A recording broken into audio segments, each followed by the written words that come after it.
15 counties in 1 week is a lot of ground to cover. We practically drove through half of Ireland. So, with that being said, let me share with you the story Ireland wrote me. Just think of it as only the bold ink.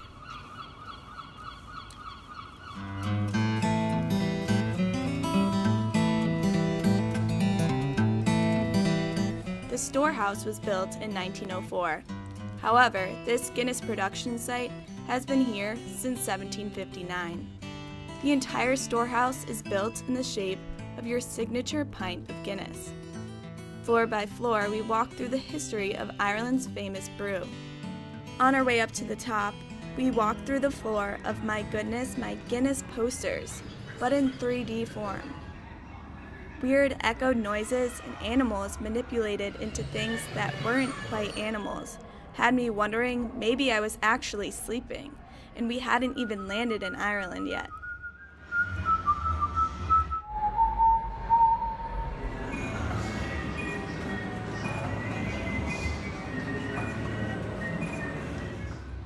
We were about to reach the most anticipated part of the tour, to pour our own complimentary pint of Guinness.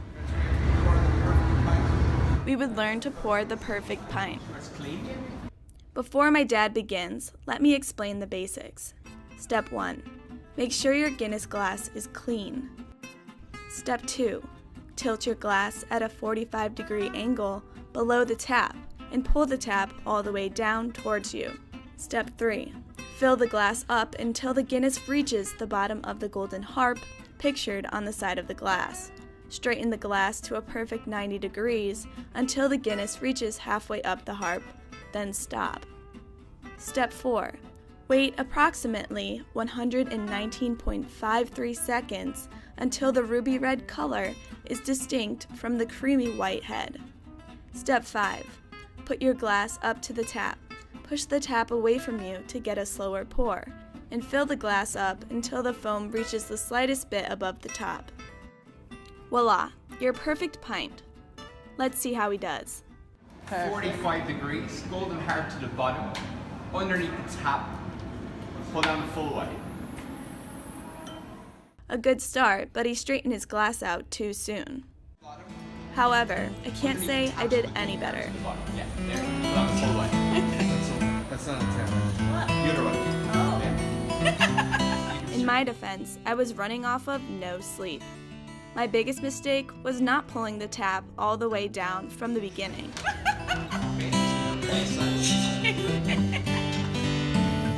After the pints finished settling, we perfectly poured the rest of our pints and headed to the top of the storehouse.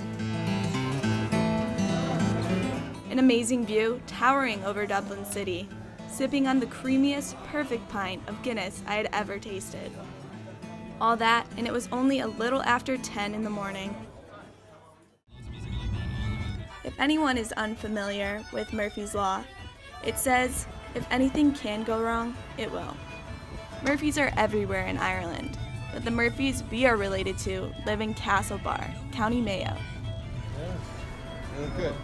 The Murphys own a large farm where they have sheep, breed cows, and have this donkey named Barney. I've always heard what a donkey is supposed to sound like. For some reason, I was taken off guard because Barney sounded just like I'd imagined it. During our time in County Mayo, we drove to Mulranny for a very interesting adventure. My father took us to a golf course he has golfed at a couple times before. However, in no way, shape, or form was anybody golfing today. We were there for the view. I thought for sure we were going to get stuck in the mud after my dad committed to driving our tiny Audi through some pretty aggressive puddles. Thankfully, my dad decided to turn the car around and have us just walk, in an attempt to avoid Murphy's Law getting in the way. And once we got to where the Mulranny grass met the rocks on shore, the view was absolutely beautiful.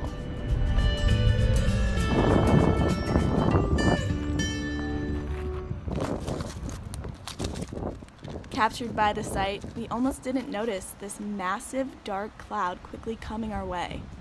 We had to run. The question is, will we get to our car before the rain comes? Ah! heavy shoes, thick clothes, and a soft, muddy surface makes running a lot harder, that's for sure. Over the 15 times my dad has been to Ireland, he says it's really never rained. But of course, when I join him, it practically rains the whole time.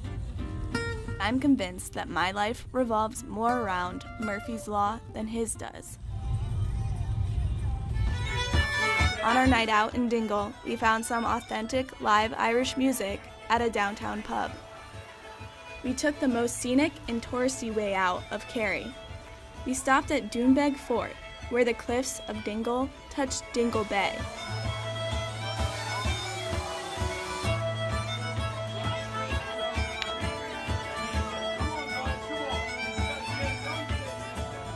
We drove through what was called the Slayhead Drive. It took us all around the surrounding cliffs of Dingle. One of the sites we stopped at was Ryan's daughter's film site. We were standing right on the edge, looking out at the Atlantic Ocean water pressed up against Ireland's walls. I never truly appreciated whiskey until learning about the distillation process on the Jameson tour. There is so much to know about traditional Irish whiskey. So again, we're going to look through the traditional Irish method of whiskey distillation. And your traditional Irish whiskey is called single pot still whiskey. Now the distillation process is another key way how Irish whiskey would differ from other international whiskies. So again, we were always triple distilling, but in Scotland, the majority of their distilleries only distill twice. So they're stopping here, if you remember, around 70% alcohol. And in the States, a lot of the US distilleries actually only distill once. And that's because they're not using these copper pot stills, they're using kind of a more modern, efficient still called a column. The distilling process is what differentiates the taste of Irish whiskey from other whiskeys. A couple of us volunteered for a taste test, comparing the taste of American whiskey, Scotch, and Irish whiskey. All three were overwhelmingly different, Jameson being the clear favorite of the group. Leaving County Cork, we decided to take the country roads back to Dublin. This took us away from the highway to see some pretty great alternative views. It was basically just us, a few sheep, and this ginormous mountain we were driving through.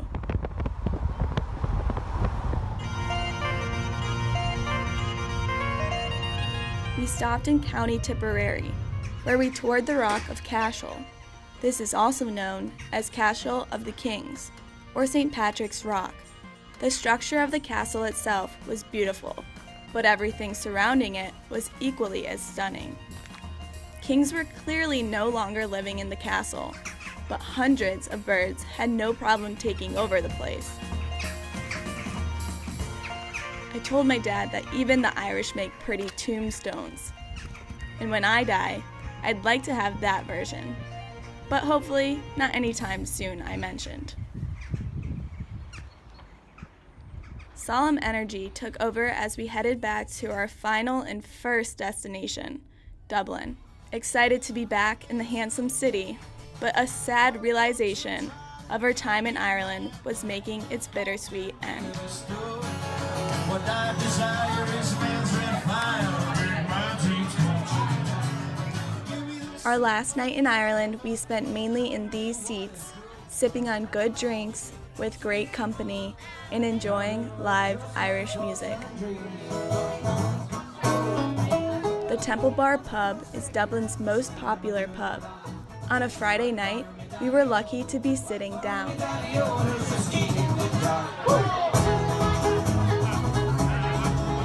We took our last glance of Ireland's green grass and stone walls from above, before the clouds became our view.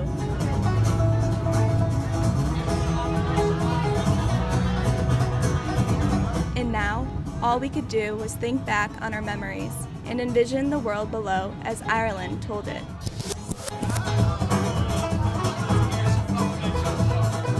Well, someone take the light and encourage us to roll in. And someone take the light and earn all the morning. But me, I take the light and the Jews of the party. I'm courting pretty women in the morning bright and early. I'm doing on my top. Walk for me, daddy-o. Walk for me, daddy-o. There's whiskey in the jar. Anybody want to save me? The brothers are in the army. If I could find him a station, corner in my family. He go with me. We go on a drinking penny. Make sure to treat me better. We got a floating Johnny. And as far as Murphy's Law goes, that is a permanent Irish blessing that will stay with me forever. Best be leaving before the storm. So as the Murphys say, smile. Tomorrow will be worse. There's whiskey.